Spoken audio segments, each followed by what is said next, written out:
What does my wife want from me? Oh, I have no idea. Okay, here's my promise. I'm going to give you like 50 things. If you would just do 4 of those things consistently, your marriage will absolutely change for the better.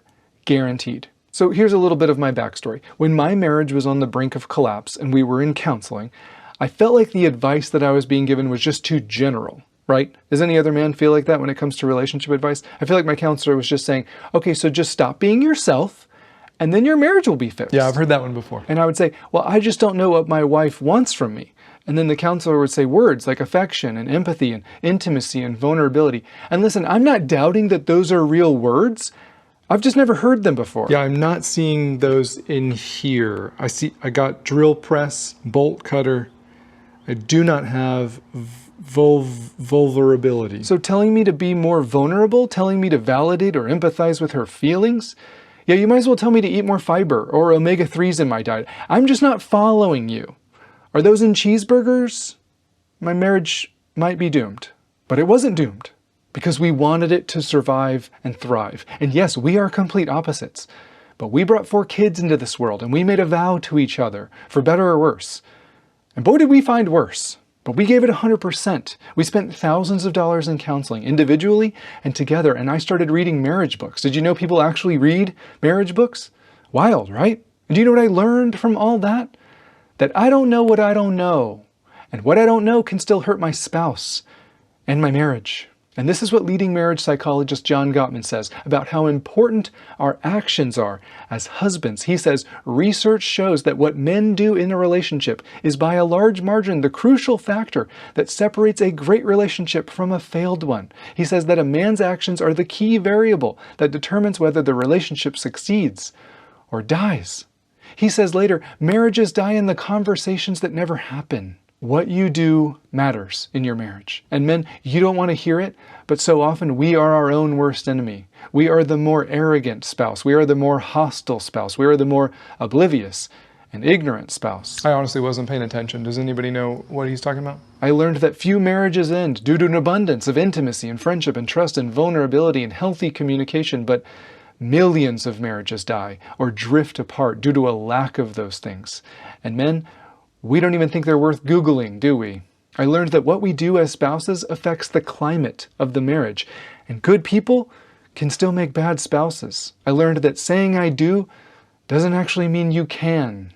I learned that marriages require things from you if you want them to be strong instead of weak. Love requires things of us if we actually want to have a successful, healthy marriage. Things like selflessness and consideration and kindness and mutual respect. I learned that there's no cruise control in this marriage. If you aren't intentionally moving forward, you're slowing down. I learned that selfishness and neglect and pride are all subjective. Nobody thinks they're guilty of them. But unintentional neglect still kills marriages. Are you man enough to ask her if she's ever felt unintentionally neglected or taken for granted? I wasn't. I learned that it's okay to unintentionally hurt your spouse. It doesn't mean you're a bad husband. But what makes you a bad husband is when she's vulnerable and actually admits to you that she's feeling hurt, and you tell her she shouldn't feel that way, or it's not your problem. You make excuses, you get defensive. It's not my fault. Or let me tell you why you're seeing it wrong, so you can feel differently. Do you know what that does? It shows her that you're right and she's wrong. It communicates, I'm not a safe place for you to actually share how you feel.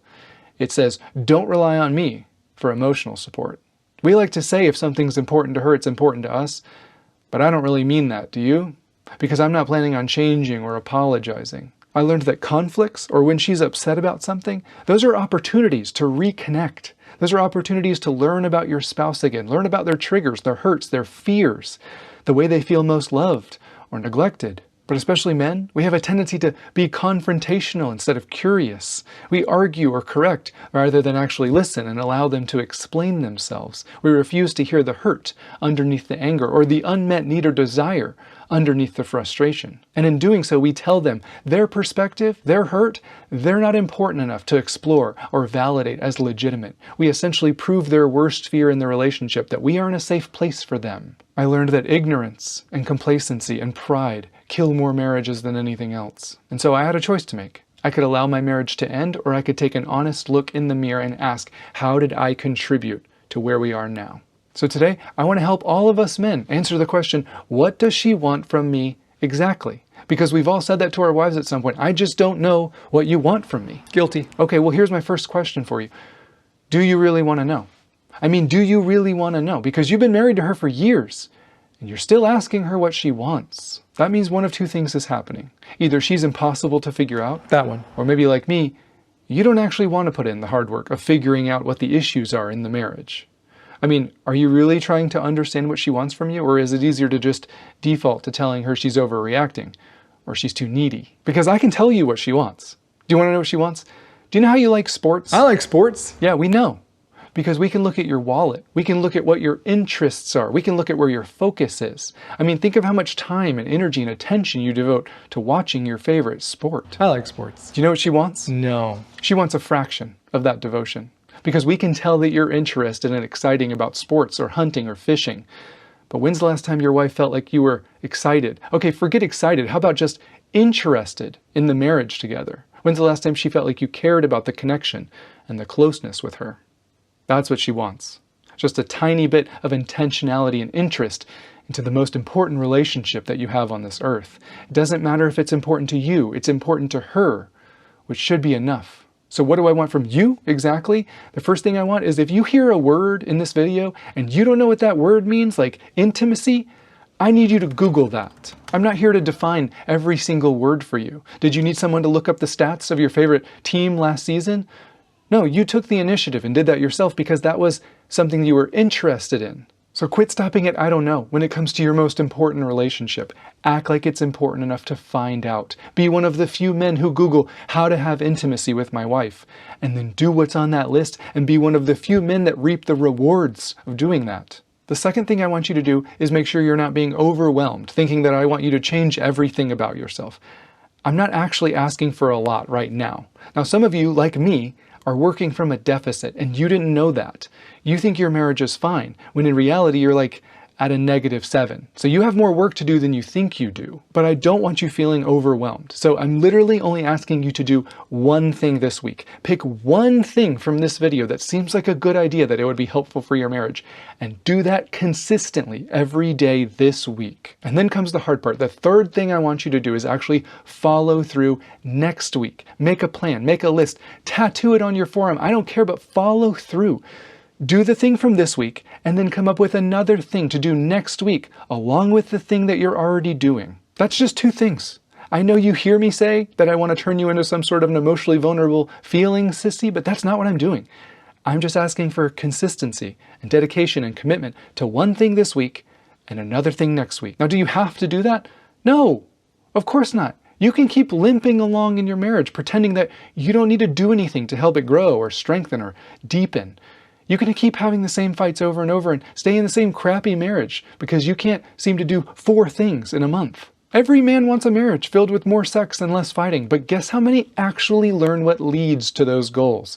Very few of them. It's a lot easier to just keep complaining and not actually put in the hard work or acknowledge that maybe you don't have a plan that's working. You want to know the path that leads to more sex and less fighting? You don't Google how to have sex with my wife more. No. You prioritize intimacy and vulnerability and emotional connection. You learn how to listen and validate and empathize. You practice, as in every day, consistently practice kindness and respect and consideration and affection in your marriage. You ever tried those paths to meet that goal? But guess what? You married a woman. She's different than you are. So you can keep thinking feelings are stupid and that marriages don't require anything from you, and she should still be excited to bang you at the end of the day. But that's not the way the world works. So what does she want from you? Exactly. Practical advice now. No more big words without explanations. She wants affection. Remember when you were dating and she fell in love with you. Remember how sweet you were to her. Remember how you wrote her those little notes or took her on surprise dates. Do that again. Remember the way that you held her. You looked for excuses to touch her, not in a sexual way, in a gentle way, a way that showed her, I'm excited to be near you. You can do that again, and it would have the same effect. Yeah, it's harder now, and you have to be more intentional. It doesn't come as natural, but that's okay. You can restart that habit. And trust me, it does wonders for your marriage. If she knows that you value her more than sex, I heard sex. If she knows that you value her more than sex, you'll oftentimes get both. Get that backwards and you'll get neither. When one of you leaves for the day, I want you to hug and kiss each other for 5 seconds. No more pecks. That's for people who don't actually like each other. A real kiss, something that says, I'm excited for when you come home, or I'm excited that you're back home. Stop telling her that you love her. Tell her why you love her. And ladies, we need help. Guide us. Push us gently in the right direction of what would lead you to desire us more sexually again. And then if we get it right, reward us. Because men are like puppies. What's rewarded is repeated. Next, she wants help with the mutual chores. I'm not going to make this one super complicated. I just want you to ask her, hey, I want to help you more. What are the best ways to help you with the chores so that you feel appreciated and valued? And then remember to do whatever she asks every day. It doesn't matter whether you think it's silly or unimportant, whether it's dishes or laundry or helping with the kids. Just do what she said the way she asked you to do it. That's what builds trust. That's what makes her feel like you're on a team together. Next, she wants to be loved in her specific love language. Not the way that you want to love her, but the way that she feels loved the most. So find out what those are and prioritize those. Be intentional about those every single day. You don't need to get all of your advice from me. I'm not your wife. She's your best instructor of how she feels loved the most. I'm just giving you ideas and hoping one of them sticks. Remember, it's the small, consistent, intentional acts of kindness and thoughtfulness that have the biggest impact in your marriage. And the opposite is true as well. Ignoring those small acts adds up to huge problems in your marriage of neglect or feelings of abandonment. You get to choose which path. Next, she wants you to listen when she says something's important to her. Now, we've already covered some listening skills, so I'll be brief. When she comes to you with a hurt because of something you did, she's not attacking you. She's not blaming you. She's giving you an opportunity to show her that she's valuable to you. Conflict is all about understanding. You'd be amazed at how the conflicts lessen and the complaints get less frequent when she actually feels heard and understood and validated. So get curious. Resist the urge to correct or argue and simply say, tell me more about what led you to feel that way. Then apologize after you've listened and explored. Apologies aren't as hard as I thought they were. Watch. I'm so sorry I hurt you and made you feel X when I did Y. I totally understand how you could have felt that way. Let's figure out a way to not have that miscommunication in the future. See, you took responsibility. You listened. You repeated back her feelings while validating them as legitimate. And then you made a plan so this wouldn't happen in the future. Look at you. You're a natural. Well, I don't want to brag. All right, next up is appreciation. If the only things that got done today were the things that you thanked her for yesterday, what wouldn't get done today? That's what I want you to thank her for from now on. You have two options in marriage. You can choose to thank each other for everything, or you can assume they already know you're grateful and just stop saying thank yous. That's the option most people choose. How do you think it works out for them? Andy Stanley says, unexpressed appreciation will always be interpreted as entitlement. Unexpressed gratitude will be interpreted as rejection. Are you entitled? No? Then prove it by thanking her for everything she does behind the scenes. Do you know what doing all this stuff or asking all these questions does? It demonstrates to her, I value you. I value us. You can rely on me. We're a team. If she doesn't feel like those are true, even if you're doing everything right, you still have a major problem in your marriage, don't you? And then there's those men that say, well, it's not fair. Why do I have to do all this stuff? I mean, she doesn't do half of this stuff. And I understand that's frustrating and it doesn't really motivate you, does it? But you're the man. You're the leader of the home, so lead. Go first. Have the courage to ask some hard, embarrassing questions. Go first and practice some new habits of selflessness and love. Demonstrate your love in a new way. Don't just assume that she feels it. Be the lead repenter. Be the lead apologizer. Be the lead servant. I mean, most of us are Christians, right? Isn't that the way the Bible says we should be treating our wives? The Bible says, do nothing out of selfish ambition or vain conceit. Rather, in humility, value others above yourselves, not looking to your own interest, but each of you to the interests of the others. In your relationships with one another, have the same mindset as Christ Jesus, who being in very nature God, didn't consider equality with God something to be used to his own advantage. Rather, he made himself nothing by taking the very nature of a servant. Is that your marriage? Selflessness, humility, not looking to your own interests, having the same servant-oriented mindset as Jesus? Because I can guarantee you of something. If both of you just tried to get this one verse right, just one verse, you'd both have the marriage that you always wanted. But we refuse to give that much of ourselves, even to our spouses. Do you know what people say the number one reason they got divorced was?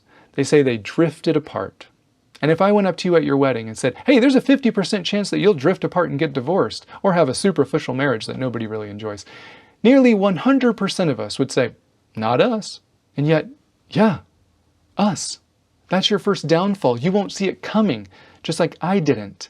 We all have great intentions, but I don't care what your intentions are. I only care about the steps you're walking, the paths you're taking. Are you addressing your childhood traumas? Because your marriage always will. Are you learning about what love requires of you? Because it's not nothing. Are you learning about what a marriage needs to survive and thrive? Are you learning about what habits and patterns lead to a stronger bond instead of drifting apart like every other marriage does? Because that's what makes the difference between people that actually get the marriage they want and deserve versus people who just talk about it. Thank you so much for watching. And pick one thing to do this week. You can do this. I promise that you'll be glad that you did. And I'll see you in the next one.